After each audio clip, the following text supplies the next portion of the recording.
ফলে আমি যেটা বলতে চাচ্ছি যে নির্বাচন আমাদের শাসন ব্যবস্থার পরিবর্তন ছাড়া এই যে বলা হয় 15 বছরের দুঃশাসন ইত্যাদি, এটা কিন্তু আরও পিছনে চলে আসা উচিত। দুঃশাসন আগেও হয়েছে এবং সেটা আমি কারো দোষ দিই না, সিস্টেমের কারণে হয়েছে। আমি এটাই বলছি বারংবার যে আমাদের সংবিধান দানব সৃষ্টি করছে এবং আমাদের রাজনীতিবিদরা আমাদের লজ্জার বিষয় হলো আমরা এটাকে গণমুখী না করে অন্যান্য দেশে গণমুখী করা হয় আমরা কেন্দ্রীভূত করেছি। যখনই সরকারে গেছি সরকারের ক্ষমতা বাড়িয়েছি, সরকারের প্রধানের ক্ষমতা বাড়িয়েছি, সেটার থেকে বিভিন্নভাবে ফায়দা লোটার চেষ্টা করেছি। এই কারণেই সংবিধান সংশোধনের প্রশ্ন আসছে। কেননা আবার 2008 সালে নির্বাচন, আমরা তখন মহাজোটে ছিলাম, যার জন্য আমাদের দোষর বলা হয়।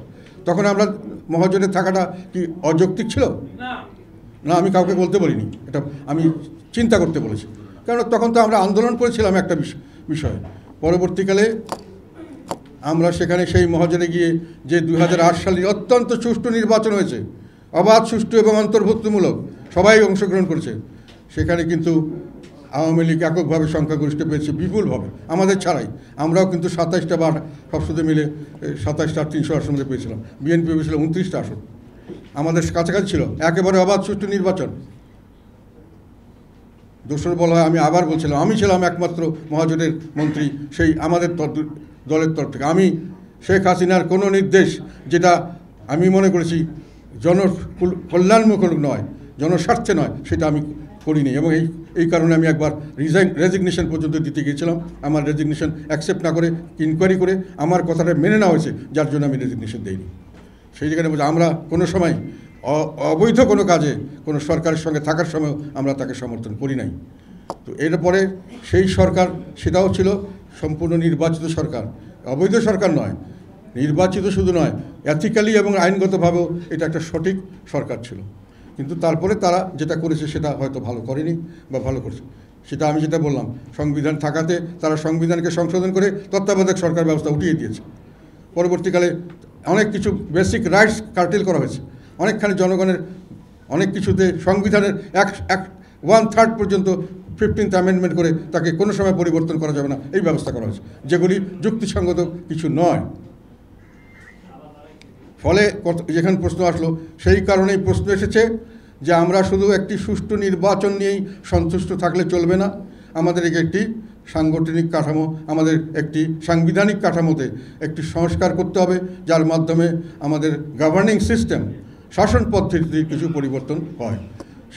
সেই প্রেক্ষিতেই আমরা এই প্রস্তাবগুলো দিচ্ছি।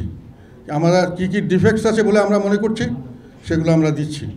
এবং পরবর্তীতে এটা দেওয়ার পরে আমি আমাদের নির্বাচন ব্যবস্থা সম্পর্কেও কিছু কথা বলতে চাই। আমাদের এখানে আমরা যেটা সবচেয়ে বড় ডিফেক্ট দেখেছি সেটা হলো আমাদের শাসন ব্যবস্থায় এক ব্যক্তির হাতে, শুধু এক্সিকিউটিভ প্রধান যিনি প্রধানমন্ত্রী, তার হাতে শুধু এক্সিকিউটিভ নয়, তার হাতে পার্লামেন্টকে 100% তার নিয়ন্ত্রণে রাখার ব্যবস্থা করা হয়েছে। পার্লামেন্টের 70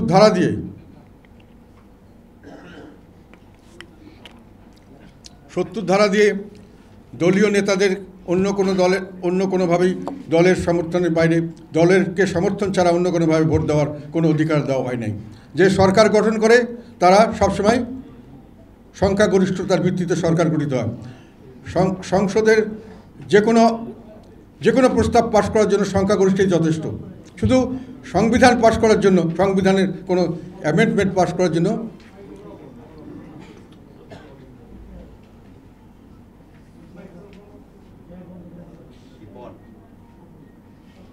সংবিধানের কোনো কিছু পাশ করার জন্য 2/3 মেজরিটি লাগে। আমাদের এই দুটো নির্বাচনের কথা বললাম, 8ম এবং 9ম সংশোধন, এই সংবিধান, এখানে কিন্তু 2/3 মেজরিটি ছিল। খালি 2/3 মেজরিটি থাকলে একটি সরকারের পার্লামেন্টের যে কোনো প্রস্তাব যে কোনো সময় এবং সংবিধানের যে কোনো প্রস্তাব যে কোনো সময় পাশ করিয়ে নেওয়া সম্ভব। তাহলে পার্লামেন্ট কি হলো? পার্লামেন্ট একটা রাবার স্ট্যাম্প পার্লামেন্ট। প্রধানমন্ত্রী যেটা ইচ্ছা করবে সেটাই পার্লামেন্টে আসবে এবং সেটাই পাশ করবে। কিন্তু পার্লামেন্টারি পদ্ধতির শাসন ব্যবস্থায় পার্লামেন্ট হওয়ার কথা সকল কর্মকাণ্ডের কেন্দ্রীভূত, ওয়েস্টমিনস্টার টাইপ, এটাকে কেন আমরা গ্রহণ করেছিলাম? যেহেতু এটা পৃথিবীতে বলা হয় সবচেয়ে ভালো ডেমোক্রেটিক সিস্টেম এবং এই সিস্টেমটাতে গণতন্ত্র যতভাবে চর্চা করা যায় অন্য কোনো সিস্টেমে গণতন্ত্র সেভাবে চর্চা করা যায় না।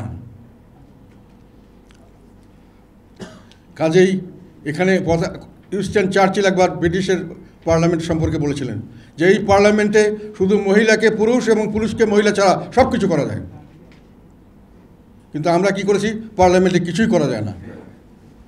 কেন করেছি? যে আমরা মনে করেছি যে পার্লামেন্টে যদি আমরা বেশি ছাড় দেই তাহলে সরকারের স্থায়িত্ব থাকে না। যে কোনো সময় ব্রিটিশ পার্লামেন্টের মতো সরকারি দলের লোকরাই তার বিরুদ্ধে ভোট দিয়ে কোনো বিল পাস করতে দেবে না। আবার নো কনফিডেন্স আনলে সরকারি দলই লোকরাই তাকে নো কনফিডেন্সে ফেল করাই দিতে পারে যে কোনো সময়। তো সরকারের স্থায়িত্ব থাকে না, সরকারের কোনো কর্মকাণ্ডের স্বাধীনতা থাকে না। ফলে আমাদের সিস্টেম করা হচ্ছে এরকমভাবে যে আমরা